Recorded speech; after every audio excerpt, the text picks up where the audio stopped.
C'est parti pour l'énergie du jour. On calcule ça vite fait. Le chiffre, le nombre sophianique et nous obtenons le 8. C'est l'équilibre, le 8. C'est le signe de l'infini aussi également quand on le met en position couchée. C'est l'équilibre entre le ciel et la terre. C'est le chiffre de la justesse intérieure, du pouvoir maîtrisé et de la solidité.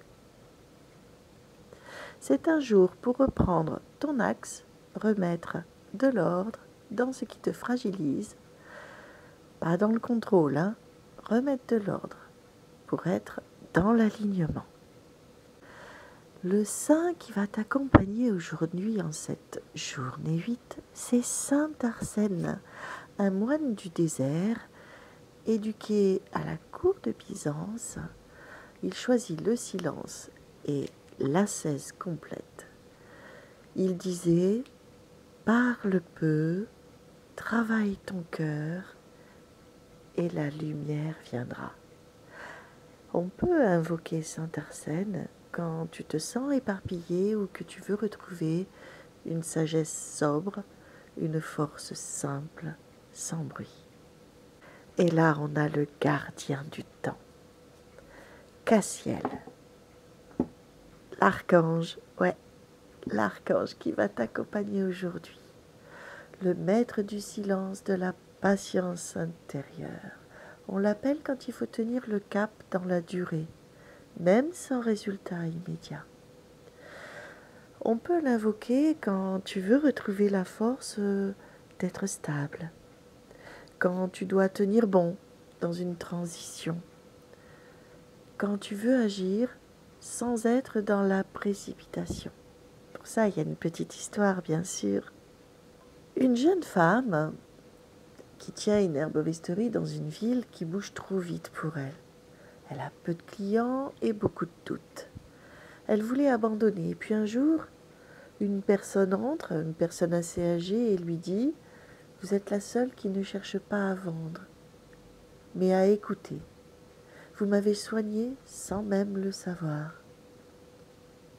Ce jour-là, elle a compris que sa constance, sa durée, tenir le cap, était déjà un service. Donc oui, c'est du tout Cassiel, tout ça. On ne force pas les choses. Cassiel accorde la patience forte. Il apprend à tenir debout, même sans résultat immédiat. Ceux qui l'invoquent ne cherchent pas la vitesse, mais le juste, la justesse, dans un temps intérieur. Et c'est là qu'il te dit, tu es à ta place, même si ça ne se voit pas encore. Il est ce sablier que je suis en train de vous faire. Une petite story time. Un jour, j'étais tentée de faire une voyance pour une amie qui venait souvent. Et de temps en temps aussi, elle tirait 2-3 cartes pour elle-même. Je lui tirais 2-3 cartes. Juste comme ça. Et bon, c'était une habitude. Mais ce jour-là, impossible de lui faire une voyance. Impossible de voir quelque chose. Je suis passée au tarot. Pas une carte qui soit dans le bon sens, qui donne un rythme, une tonalité, une phrase. Parce que le tarot est bavard. Pas un mot. Tout était bloqué. J'étais hyper frustrée. J'ai même cru que j'étais en perte de capacité, en perte de don. Et là, Chippy, en fin de journée, elle m'appelle et elle me dit, tu sais, aujourd'hui, j'étais pas dans un bon mood et j'avais pas vraiment envie de savoir ce qui allait se passer ou m'arriver. C'était juste qu'elle venait par habitude. En fait, elle bloquait là, ce jour-là, l'accès sans même le savoir. Et moi, je sentais la chose, mais sans vraiment comprendre. Donc j'en parle avec elle et c'est là que j'ai compris que le silence est aussi une réponse. Que certaines vérités attendent qu'on soit prêt ou prête à les entendre. Et que l'invisible n'obéit pas à notre volonté, mais plus à notre alignement. Alors la moralité que j'en ai tirée, c'est que le vrai pouvoir ne se force jamais. Il écoute, il respecte et agit au bon moment. Et parfois, Ne pas répondre tout de suite, c'est déjà poser une action, une belle action. Voilà ce que ce 8 du jour peut vous apporter. Voilà la puissance du 8 de ce symbole de l'infini. D'ailleurs, je vous trace un petit schéma un peu sacré de la force du 8.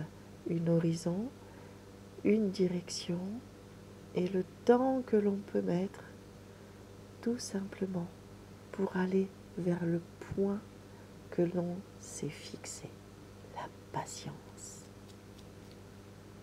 Merci à vous de m'avoir suivi tout jusque-là. Est-ce que vous voulez que je continue à vous faire la numérologie sophianique du jour? Si ça vous plaît, alors n'hésitez pas à interagir en commentaire, à mettre un petit cœur, un petit pouce, à partager, à republier, c'est important. Et puis on verra ensemble pour les autres fois. Tchuss tchuss!